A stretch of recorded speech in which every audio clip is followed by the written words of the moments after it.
ಇನ್ನು ಮತ್ತೊಂದು ಕಡೆ ಇವತ್ತು ರಾತ್ರಿ ಎಸ್ಐಟಿ ಕಚೇರಿಯಲ್ಲೇ ರೇವಣ್ಣ ಇರ್ತಾರಾ ಅನ್ನುವಂಥದ್ದು ಕೂಡ ಇರುವಂತಹ ಪ್ರಶ್ನೆ. ಒಂದು ಕಡೆ ಈಗಾಗಲೇ ಮೆಡಿಕಲ್ ಟೆಸ್ಟ್ ಆಗಿದೆ. ಸೊ ಅದಾದ ಬಳಿಕ ಸಿಐಡಿ ಕಚೇರಿಯ ಎಸ್ಐಟಿ ಸೆಲ್ಗೆ ಶಿಫ್ಟ್ ಮಾಡಲಾಗ್ತಾ ಇದೆ. ಇನ್ನು ನಾಳೆ ಜಡ್ಜ್ ಮನೆಗೆ ರೇವಣ್ಣ ಅವರನ್ನ ಪ್ರೊಡ್ಯೂಸ್ ಮಾಡುವಂತಹ ಸಾಧ್ಯತೆಗಿದೆ. ಜಡ್ಜ್ ಮುಂದೆ ಹಾಜರುಪಡಿಸಿದ ಬಳಿಕ ಮುಂದಿನ ನಿರ್ಧಾರ ಹೊರಬೀಳತ್ತೆ. ಸೊ ನ್ಯಾಯಾಂಗ ಬಂಧನ ಆಗುತ್ತಾ ಅಥವಾ ಎಸ್ಐಟಿ ಕಸ್ಟಡಿಗೆ ನೀಡಲಾಗುತ್ತಾ ಅನ್ನುವಂಥದ್ದು ಅದಾದ ಬಳಿಕ ಸ್ಪಷ್ಟ ಆಗುತ್ತೆ. ಸದ್ಯಕ್ಕೆ ಬೌರಿಂಗ್ ಆಸ್ಪತ್ರೆಯಲ್ಲಿ ರೇವಣ್ಣಗೆ ಮೆಡಿಕಲ್ ಪರೀಕ್ಷೆ ಈಗಾಗಲೇ ಮುಕ್ತಾಯ ಆಗಿತ್ತು. ಸೊ ಅವರನ್ನ ಎಸ್ಐಟಿ ಕಚೇರಿಯತ್ತ ಇದೀಗ ಕರೆದುಕೊಂಡು ಹೋಗಲಾಗ್ತಾ ಇದೆ. ಇನ್ನು ನಾಳೆ ಜಡ್ಜ್ ಮುಂದೆ ಹಾಜರುಪಡಿಸಲಾಗುತ್ತೆ. ಅದಾದ ಬಳಿಕ ಅವರ ಮುಂದೆ ಅಂದ್ರೆ ನ್ಯಾಯಾಂಗ ಬಂಧನ ಆಗುತ್ತಾ, ಎಸ್ಐಟಿ ಕಸ್ಟಡಿಯನ್ನ ನೀಡಲಾಗುತ್ತಾ ಅನ್ನುವಂಥದ್ದು ಅದಾದ ಬಳಿಕ ಗೊತ್ತಾಗುತ್ತೆ. ಇನ್ನು ಈ ಪ್ರಕರಣದಲ್ಲಿ ಈಗಾಗಲೇ A2 ಆರೋಪಿಯಾಗಿರುವಂತಹ ಸತೀಶ್ ಬಾಬಣ್ಣ ಅನ್ನುವಂತಹ ವ್ಯಕ್ತಿಯನ್ನ ಬಂಧಿಸಲಾಗಿದೆ. ಸೊ ಆ ವ್ಯಕ್ತಿಗೆ ಈಗಾಗಲೇ ನ್ಯಾಯಾಂಗ ಬಂಧನಕ್ಕೆ ಒಪ್ಪಿಸಿರುವಂಥದ್ದು. ಸೊ ಇದೀಗ A1 ಆರೋಪಿಯಾಗಿರುವಂತಹ ರೇವಣ್ಣ ಅವರಿಗೆ ಯಾವ ರೀತಿಯಾಗಿರುವಂತಹ ಒಂದು ನಿರ್ಧಾರವನ್ನು ತೆಗೆದುಕೊಳ್ಳಲಾಗುತ್ತೆ ಅಂದರೆ ಪ್ರಮುಖವಾಗಿ ಎಸ್ಐಟಿ ಕಸ್ಟಡಿಗೆ ನೀಡಲಾಗುತ್ತಾ, ಕಸ್ಟಡಿಗೆ ಕೇಳ್ತಾರ ಎಸ್ಐಟಿ ಅಧಿಕಾರಿಗಳು ಅನ್ನುವಂಥದ್ದು ಕೂಡ ಪ್ರಶ್ನೆ. ಸೊ ಯಾಕಂತಂದರೆ ಈ ಪ್ರಕರಣಕ್ಕೆ ಸಂಬಂಧಪಟ್ಟಂತೆ ಸಾಕಷ್ಟು ಮಾಹಿತಿಗಳನ್ನು ಕಲೆ ಹಾಕಬೇಕಾಗಿರುತ್ತೆ. ಸೊ ಹೀಗಾಗಿ ಅವರಿಂದ ಪ್ರಶ್ನೆಗಳನ್ನು ಅವರಿಂದ ಉತ್ತರಗಳನ್ನು ಪಡ್ಕೊಳ್ಬೇಕಾಗಿದೆ. ಹೀಗಾಗಿ ಸಹಜವಾಗಿಯೇ ಎಸ್ಐಟಿ ಕಸ್ಟಡಿಗೆ ಪಡೆದುಕೊಳ್ಳುವಂತಹ ಸಾಧ್ಯತೆ ಇದೆ. ಅದರ ಜೊತೆಗೆ ನ್ಯಾಯಾಂಗ ಬಂಧನಕ್ಕೆ ನೇರವಾಗಿ ಒಪ್ಪಿಸಲಾಗುತ್ತಾ ಅನ್ನುವಂಥದ್ದು ಕೂಡ A2 ಆರೋಪಿಗೆ ನ್ಯಾಯಾಂಗ ಬಂಧನಕ್ಕೆ ಒಪ್ಪಿಸಿರುವಂಥ ಹಿನ್ನೆಲೆಯಲ್ಲಿ ಸೊ ಇವರಿಗೂ ಕೂಡ ನ್ಯಾಯಾಂಗ ಬಂಧನಕ್ಕೆ ನೀಡಲಾಗುತ್ತಾ ಅನ್ನುವಂಥದ್ದು ಕೂಡ ನಾಳೆ ಗೊತ್ತಾಗುತ್ತೆ. ಸೊ ಬಹುತೇಕ ಎಸ್ಐಟಿ ಕಸ್ಟಡಿಗೆ ಪಡೆದುಕೊಳ್ಳುವಂತಹ ಸಾಧ್ಯತೆ ಇದೆ. ಸೊ ಎಷ್ಟು ದಿನಗಳ ಕಾಲ ಎಸ್ಐಟಿ ಕಸ್ಟಡಿಗೆ ನೀಡಲಾಗುತ್ತೆ ಅನ್ನುವಂಥದ್ದು ಕೂಡ ಗೊತ್ತಾಗುತ್ತೆ. ಸೊ ಇದೆಲ್ಲವೂ ಕೂಡ ನಾಳೆ ನಡಿಬೇಕಾಗಿರುವಂಥ ಬೆಳವಣಿಗೆ. ಸೊ ಇದೀಗ ಅಲ್ಲಿಯವರೆಗೂ ಕೂಡ ಇವತ್ತು ರಾತ್ರಿ ಎಸ್ಐಟಿ ಕಚೇರಿಯಲ್ಲೇ ಇರ್ತಾರಾ ಅನ್ನುವಂಥದ್ದು ಕೂಡ ಇರುವಂತಹ ಪ್ರಶ್ನೆ. ಸೊ ಈ ಬಗ್ಗೆ ಹೆಚ್ಚಿನ ಮಾಹಿತಿಯನ್ನು ನೀಡ್ತಾರೆ ನಮ್ಮ ಪ್ರತಿನಿಧಿ ಅರವಿಂದ್. ಇದೀಗ ನಮ್ಮ ಜೊತೆಗೆ ನೇರ ಸಂಪರ್ಕದಲ್ಲಿ ಜಾಯ್ನ್ ಆಗ್ತಾ ಇದ್ದಾರೆ. ಅರವಿಂದ್, ಇದೀಗ ಎಸ್ಐಟಿ ಕಚೇರಿಗೆ ವಾಪಸ್ ಕರ್ಕೊಂಡು ಬರಲಾಗ್ತಾ ಇದೆ. ಸೊ ಇವತ್ತು ರಾತ್ರಿ ಎಸ್ಐಟಿ ಕಚೇರಿಯಲ್ಲೇ ಇರ್ತಾರಾ? ಸೊ ಏನು ಈ ವಿಚಾರಕ್ಕೆ ಸಂಬಂಧಪಟ್ಟಂತೆ ಏನೇನು ಮಾಹಿತಿ ಸಿಗ್ತಾ ಇದೆ?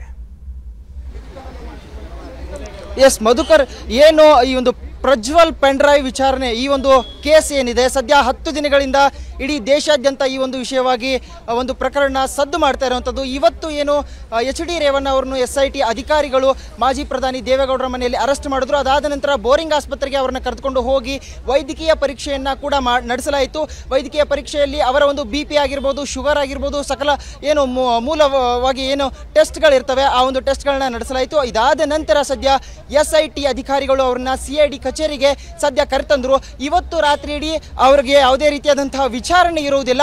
ಸದ್ಯ ಇವತ್ತು ರಾತ್ರಿ ಅವರಿಗೆ ವಿಶ್ರಾಂತಿಯನ್ನ SIT ಅಧಿಕಾರಿಗಳು ನೀಡ್ತಾರೆ. ಅದಾದ ನಂತರ ನಾಳೆಯ ಸಂಜೆಯವರೆಗೂ ಅವರಿಗೆ ವಿಚಾರಣೆಯನ್ನು ನಡೆಸಿ ನಾಳೆ ಜಡ್ಜ್ ಮನೆ ಹತ್ರ ಅವರನ್ನ ಒಪ್ಪಿಸುವಂತಹ ಸಾಧ್ಯತೆ ಇರುತ್ತೆ. ಮಧುಕರ್, ಓಕೆ, ಸದ್ಯ ಅಲ್ಲಿ ಯಾವ ರೀತಿಯಾಗಿ ವ್ಯವಸ್ಥೆಗಳಿದೆ ಅಂದರೆ ಭದ್ರತೆ ಆಗಿರಬಹುದು, ಅಲ್ಲಿ ಯಾವ ರೀತಿಯಾಗಿ ವ್ಯವಸ್ಥೆಗಳನ್ನು ಮಾಡಿಕೊಳ್ಳಲಾಗಿದೆ ಅಂತ? ಮಧುಕರ್, ಏನು ರೇವಣ್ಣ ಅವ್ರನ್ನ SIT ಅಧಿಕಾರಿಗಳು ಬಂಧಿಸಿ ವೈದ್ಯಕೀಯ ಪರೀಕ್ಷೆಯ ನಂತರ CID ಕಚೇರಿಗೆ ಕರೆತಂದ್ರು. ಇವತ್ತು ಅವರಿಗೆ ನಿದ್ರಿಸಲು ಏನು ವ್ಯವಸ್ಥೆ ಬೇಕು, ಮೂಲಭೂತ ವ್ಯವಸ್ಥೆಗಳು ಬೇಕು.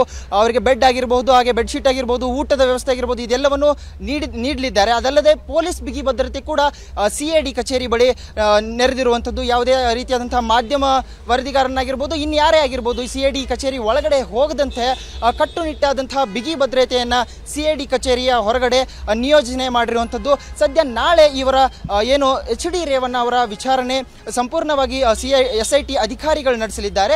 ಅದಾದ ನಂತರ ಸಂಜೆಯ ಸುಮಾರಿಗೆ ಜಡ್ಜ್ ಮನೆಗೆ ಅವರನ್ನ ಒಪ್ಪಿಸಲಾಗುತ್ತೆ. ಅದಾದ ನಂತರ ಏನಾಗುತ್ತೆ ಅನ್ನುವಂಥದ್ದನ್ನು ಕಾಯ್ದು ನೋಡಬೇಕಾಗಿದೆ. ಏನು KR ನಗರದಲ್ಲಿ ಒಂದು ಪ್ರಕರಣ ಕಿಡ್ನಾಪ್ ಕೇಸ್ ದಾಖಲಾಗಿತ್ತು, ಆ ಹಿನ್ನೆಲೆಯಲ್ಲಿ ಇವರನ್ನ ಅರೆಸ್ಟ್ ಮಾಡಲಾಗಿದೆ. ಈಗ ಸದ್ಯ ಬರ್ತಾ ಇರುವಂತಹ ಮಾಹಿತಿ ಪ್ರಕಾರ HD ರೇವಣ್ಣ ಅವರ ವೈದ್ಯಕೀಯ ಪರೀಕ್ಷೆಯ ನಂತರ ಇವತ್ತು ಅವರಿಗೆ ವಿಚಾರಣೆ ಇರುವುದಿಲ್ಲ. ಸದ್ಯ ಅವರಿಗೆ ರಾತ್ರಿ ಇಡೀ ವಿಶ್ರಾಂತಿಯನ್ನು ನೀಡಲಾಗುತ್ತೆ. ನಾಳೆಯವರೆಗೂ ಅವರಿಗೆ ವಿಶ್ರಾಂತಿ ನೀಡಿ ಬೆಳಗ್ಗೆ ಅವರ ವಿಚಾರಣೆ SIT ಅಧಿಕಾರಿಗಳು ನಡೆಸಲಿದ್ದಾರೆ. Madhukar, okay, thank you Arvind. ಅನುಕ್ಷಣದ ಸುದ್ದಿಗಳಿಗಾಗಿ Vistara news YouTube channel subscribe ಮಾಡಿ. ಹೊಸ ಸುದ್ದಿಗಳ ನೋಟಿಫಿಕೇಶನ್ಗಾಗಿ ಬೆಲ್ ಐಕಾನ್ ಕ್ಲಿಕ್ ಮಾಡಿ.